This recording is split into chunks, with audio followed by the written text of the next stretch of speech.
Hello guys, may share ako sa inyo guys na yan sa tenga ko. Nagsimula yung sakit ng tenga ko doon sa isang cotton buds lamang. Kasi one time, makati yung tenga ko. So, kumuha ko ng cotton buds, saka ginanon ko. Siyempre, pag hindi ko na malayan, lagi ko na pala siyang ginaganon hanggang sa nadiin ko na masyado ba. Tapos, yun, hindi ko na malayan. Pagka after 2 hours, feel ko guys, mayroon na masakit. Tapos, binabaliwala ko lang, open pa nga ako yung tindahan sa amin eh. Kasi kala ko, makaya ko lang ba. Pagkagabi niyan guys, hihirapan ako. Hindi na ako makatulog, sakit-sakit ng tenga ko. Ito naranasan ko.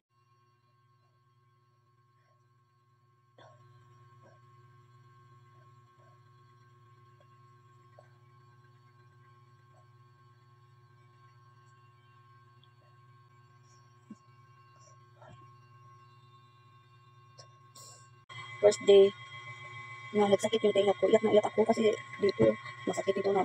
Ganun yung sakit dito ba, napanga dito, sa likod ko, dito, basta hindi mawakan sakit-sakit talaga.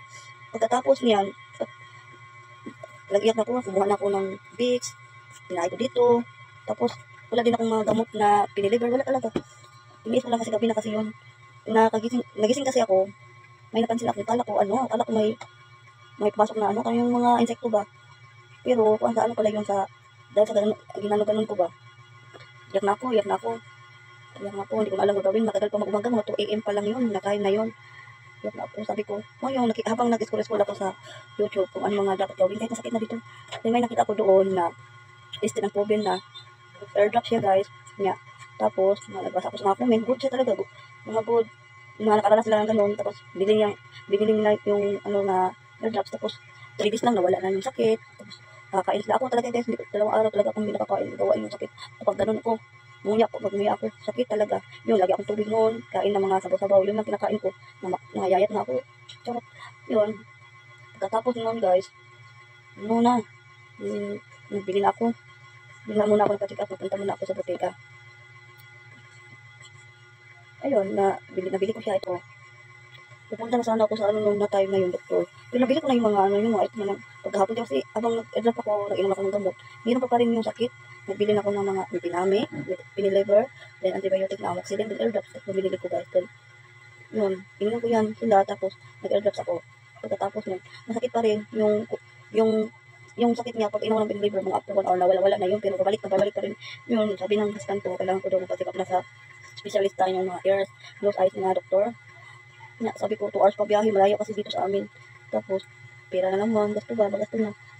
Patingin ko na sana yung tinga ko, then hindi natuloy guys, gawa ng, napansin ko, masapon siyang walang sakit guys. Tapos, nagalang-galang, hindi pala siyang sakit. Gabi, nakatulog na ako na maayos. Based on my experience lang ha, sa mga nakalanas ng mga ganito. Pero mas maganda talaga nga, mag-consult tayo sa doktor para maresetahan tayo ng maayos. Kaya, yung para sa akin, hindi na ako nakapag-consult kasi malayo kasi biyahe dito sa amin. Tapos mahal na ba, baka mapamahal yung mga mabili ko. Yun, nag-try lang ako within 3 days, kung wala pa yung alibyo, wala pa lunas ng sakit na dito sa ears ko, magpa-check up talaga ako. Pero based on my own experience lang talaga, huwag nyo to sundin kung based on my experience lang talaga, sundin nyo lang ito kung kaya nyo pa ang sakit ng tinga nyo. Gusto ko kasi 1 week siyang gamitin. Maliit lang siya guys, pero kailangan mo siyang matulog. 2 to 3, sa akin kasi 1 and 2 ako naglalagay nito kasi malakas yung malaki kasi butas niya. Tapos na ganun. Then ito yung dito, pindot mo para mapasok sa loob.